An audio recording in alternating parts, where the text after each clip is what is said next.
So what if you're coming out of shutdown and you find yourself with a new stuck state or a new predicament, which is having more freeze activation? I want to address this as a real question I got from, or this is a real person asking a question on YouTube that I wanted to address. Hi, I'm Justin Sunseri. I'm a therapist and coach, and I want to teach you how to live with more calm, confidence, and connection without psychobabble or woo-woo. Welcome to Stuck Not Broken. Of course, this is not therapy and should not replace therapy. So here's the question. It says, thank you, Justin. Since I discovered you, I was able to get out of shutdown mode that I've been in for years. Super happy for you. Congratulations on the progress. I was able to get out of the shutdown mode that I've been in for years, maybe most of my life. But now I'm in freeze. And while I understand slightly touching on a safe state, I'm not sure I understand what touching on defense feels like. Can you please explain that for me? Again, or thanks again. Your work is so important to all of us. I'm really happy to read the progress, and also I'm glad that what I put out there has been helpful for you. Let's learn or relearn what shutdown and freeze are, and then I'm going to address, in general, and I don't know about this person in particular, but in general, what could be happening if someone's going through this, and then I will lightly touch upon how to lightly touch upon defensive activation. So first off, shutdown and freeze are different things. Shutdown is, in the polyvagal theory, shutdown is a state of collapse. It's a state of limp collapse. It is the last resort when we cannot be safe, run away, be aggressive. If none of those strategies work, or if we're not able to be safe, can't run away or fight off a danger, then we collapse, we shut down. Our body plays dead. The other option would be freeze. Freeze is just like shutdown, it's immobilization, but it's a tense immobilization. So shutdown is a limp collapse, it's immobilized, but freeze is a tense immobilization, more like a statue. The body is ready to run away or fight, but also immobilizing at the same time. Freeze is a combination of flight or fight, plus shutdown. So freeze is a combination of shutdown immobilization and flight or fight. Both of these polyvagal autonomic states are occurring at the same time. So we have our foot on the gas, but also on the brake at the same time. Shutdown is not a mixed state like that. Shutdown is a primary state. It's just the dorsal vagal pathways are active or more overly active, and someone goes into a limb collapse. So they're different. I guess just to sum it up, shutdown is a limp collapsed immobilization, and freeze is a tense immobilization. They are similar but different, and it's going to play into what could be happening if someone finds themselves going through what the questioner put forth, which is, I'm coming out of shutdown, so a prolonged, even maybe decades worth of living in shutdown, which is not playing dead, but the body's in a state of collapse. It's in a state of disconnection. It's in a state of numbness and low energy and unable to fulfill the wants that the person has. Like, they want to do things, but they lack the energy to make it happen. So even though it's not playing dead for decades, that shutdown activation is active in the system for decades, and that's what it can look like day to day. Really quick, again, a reminder, to get to shutdown, one has to go, they can't be safe, they can't be in their safety state. They can't run away, they can't fight, and so the body collapses in shutdown. One can get stuck in shutdown, and that's trauma. One can get stuck in a state of defense, and one of those states of defense would be shutdown. So to come out of shutdown, to come out of that stuck defensive state, that traumatized shutdown state, you have to do the reverse. You can't just be done with shutdown and feel safe and fulfilled and live a content life. It's not exactly how it works. You kind of have to go through, for really full healing, you have to go from shutdown, through fight, through flight, and then back into your safety state. Now, that's the very one-dimensional, cartoony way of looking at it. It is more complex than that. All of these states are active within us pretty much at all times. Like right now, I'm immobile, I'm sitting still, but my hands are moving and I'm talking a lot and thinking critically and rapidly, and so I'm in my safety state, but I'm also kind of mobile, I'm also immobile. So it's all these things are kind of happening all at once. My dominant state, or one's dominant state, might be shutdown. or it might be flight fight, or it might be safety. So if your dominant state is shutdown, for that to ease up, you have to have more access to safety. So you have to build up the strength of your safety state.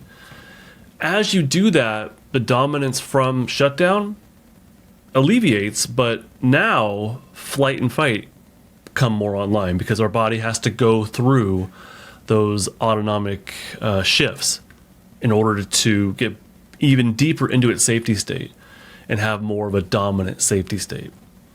So when you come out of shutdown, what you'll find is that now there's more fight, probably specifically fight happening, but we'll say flight and fight. As you come out of shutdown, there's more sympathetic flight fight activation. But again, it's not all at once. So it's not like you're in shutdown today and then 12 hours from now, at the end of the day, you're out of shutdown. It's a gradual process of coming out of shutdown. So as immobilization softens, mobilization will increase, but it's not one or the other. So you might have a ton of shutdown today, and then 2 months from now, that shutdown has decreased by 50%. We'll just give it a number. And since it's decreased by 50%, now the mobilization in your system has increased by, I don't know, we'll say 10%, and safety's increased by 40%. I'm making up numbers, don't worry about the numbers.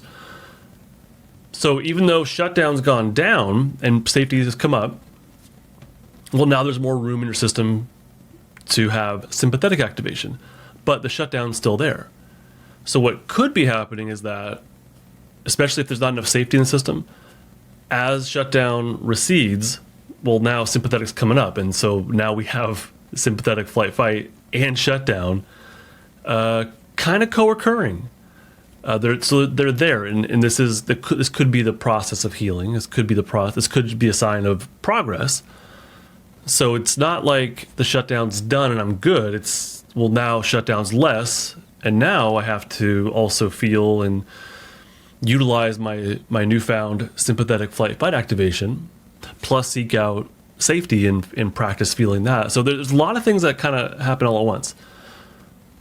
But that could be what's happening in a situation like this. So shutdown's less, cool, but sympathetic's more. But now both of those are kind of in the system, and it could feel like a freeze. It could feel like, not a full-on freeze probably, but it could feel like there's something I'm working on and I'm making progress on it, but I keep stalling. Or there's something in my mind that I want to achieve and I'm not moving forward with it.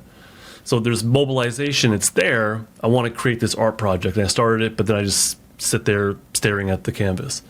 So there's mobilization, the body wants to do something, but just kind of stalls or just kind of freezes, but it's not an intense freeze where your muscles are actually tense and your eyes are wide. It's not a panic attack. It's more just, it could look like that. Could it look like a panic attack? Could it look like a freeze? Kinda. In my client work, at least, and for myself, as shutdown recedes, there's definitely more sympathetic in the system. It can look like a big burst of it, where like, oh, this feels great, let me just run with this and use it, but it's kind of all over the place, and so it's dysregulated. There's no like one way these things can look. And so it could look more like stalling. It could look like out of control, sympathetic, but not like you're actually hurting someone, but just a lot of aggression in my system, and now I'm telling people off, or I'm getting a ton of work done, but I'm not really being that productive. I'm just sort of spinning my wheels. It could look different ways. So for the question that's put forth, when we come out of shutdown and we notice some freeze or some lingering or background freeze or something in that realm, that could be what's happening, is that now they're just more sympathetic, but it's also shutdown. And so those two things are, in a sense, competing, but really in you and your system and your safety state, there's an inability to, or the strength is lacking to allow both of those activations, to allow yourself to be shut down, but also to vacillate over to mobilization. The safety state always needs to be strengthened. I mean, all of us, I think, every day we should be working on that. But as the safety state strengthens, shutdown will continue to recede, and the safety state will be able to greet and welcome and point the emerging sympathetic activation in the appropriate direction, or in a direction that's meaningful. I'm actually working on something right now, a new cohort and course called Stillness to Sympathetic, and that is going to teach people how to people who have access to stillness, which is shutdown plus safety. So people who have access to stillness and are noticing some sympathetic activation coming back in their system, it teaches that person how to welcome it, how to feel it, but also how to direct it toward meaningful goals, hobbies, productivity, whatever they want, exercise, to be able to point that emerging sympathetic activation in the right direction, or in the direction that is right for them. The questioner asks, they say they know how to touch upon safety, great, but how do you touch upon defense? It's the process of it, at least the way I break it down in my coursework, is very similar. And what I would ask you, or ask anyone, not just the questioner, but I would ask us to do is, can you mindfully connect with what you feel in the present moment, no matter what it is? And that's not easy. But when it comes to safety, can you go for a walk and mindfully connect with the experience of the sensory input around you? So that would be like going for a walk and it's a sunny day and I like that feeling, like, yay, this is nice. That's safety and that's nice, but it's like passive safety. You're not really mindfully connecting with it. You're not getting the most out of it. So the next step would be, can you mindfully experience what it's like to go out for a walk on a sunny day? Can you notice how the sun feels on your skin and how that affects your breath? Can you notice what the chill of the air might feel like on your face and how you feel about that internally? What happens inside of you based on that external input? Can you listen to a bird and notice whether you like it or not? And if you like it, how could you tell? What do you feel internally? Are you more or less likely to smile when you listen to that bird? So all these pieces, when we mindfully attune to them one by one and notice how we feel inside of it, that, to me, that's mindfulness. To me, that is mindfully putting the reps in and feeling your safety state when it's there. So same thing. When it comes to defensive activation, can we notice it when it's there and mindfully connect with it? That would be what I would encourage people to do in my coursework. What I encourage people to do is have, or at least starting out, have an environment in their home where it is giving them consistent cues of safety. We call it the passive safety environment. It's also in book number 2 that I wrote, Stuck Not Broken, book 2, Building Safety. If you have a passive safety environment that has the right sound, the right lighting, the right sense, whatever, if you the right seating, for you as an individual, if you have that and you can feel your safety state and mindfully connect with it, well, what else is inside of you? Once you're grounded in safety, then you can lightly touch upon, or deeply if you want to, you can lightly touch upon defensive activation. And that would be, well, I know I have a chronic shutdown, or I know I have this lingering freeze stuff happening within me. I'm in my safety state. I'm connected to my passive safety environment. I can feel present. I feel connected. I'm curious and I'm interested in what the world is like inside of me. And so what does this shutdown stuff feel like? What does it truly feel like to experience numbness? What does frustration feel like? And so how do you feel those feelings inside of yourself? Well, first off, permit them to be there, give them permission to be. And then ask yourself, where do those feelings live in my body? Where do I feel shutdown? Where do I feel frustration? And then if you can identify where it lives in your body, spend some time with it, notice it. Ask yourself, what does it look like? If I touched it, what does it feel like? What shape is it? What size is it? What color is it?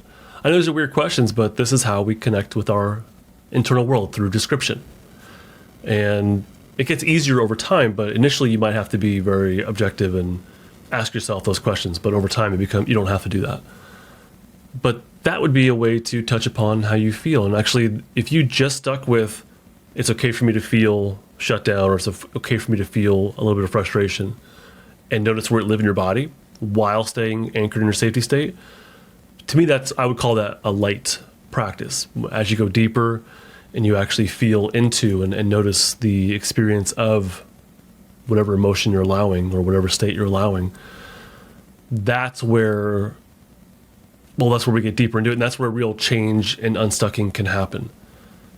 That's where we can allow something like frustration or or that emerging sympathetic activation, anxiety maybe. We can allow frustration or anxiety to be present, connect with it mindfully, and then pendulate over to our safety state and reconnect with that, and then pendulate back and forth. That is what truly allows that next level of unstucking. But lightly, if you're touching upon defense lightly, be anchored in your safety state, in your passive safety environment, and then be mindful, be curious about what else is inside of you, what that defensive activation, that lingering defensive activation, what it feels like. That's what I would say. That's how you lightly touch upon it. That's a great question. Thank you, YouTube commenter, watcher, listener, questioner. Thank you for putting that forth. I really like responding to questions. So if you have questions, put them in the comments on YouTube. Email me. If you are a podcast listener, justinlmft@gmail.com. Just email me. That's fine too. But I would love to respond to more of these. I get a lot out of it personally, and I want to make sure that you're getting the answers that you're searching for as much as I can. I can't get obviously super detailed, and I can't tailor anything specifically for someone. That's more for like coaching and therapy, obviously. If the polyvagal theory and building your safety state appeal to you, I would encourage you to check out my books, Stuck Not Broken, Book 1 and Book 2. Book 1 teaches you the polyvagal theory, helps you write a new, really brief narrative of yourself with more compassion and less judgment. And Book 2 teaches you deeply about safety, polyvagal safety, how to notice it, how to feel it, how to build it, how to do it again and again and again. And Book 3 is not out yet, but that'll teach you how to get unstuck. So check those books out. I'll have a link in the description for you. Otherwise, thanks for hanging out with me, and bye. This podcast is not therapy, not intended to be therapy or be a replacement for therapy. Nothing in this creates or indicates a therapeutic relationship. Please consult with your therapist or seek for one in your area if you are experiencing mental health symptoms. Nothing in this podcast should be construed to be specific life advice. It is for educational and entertainment purposes only.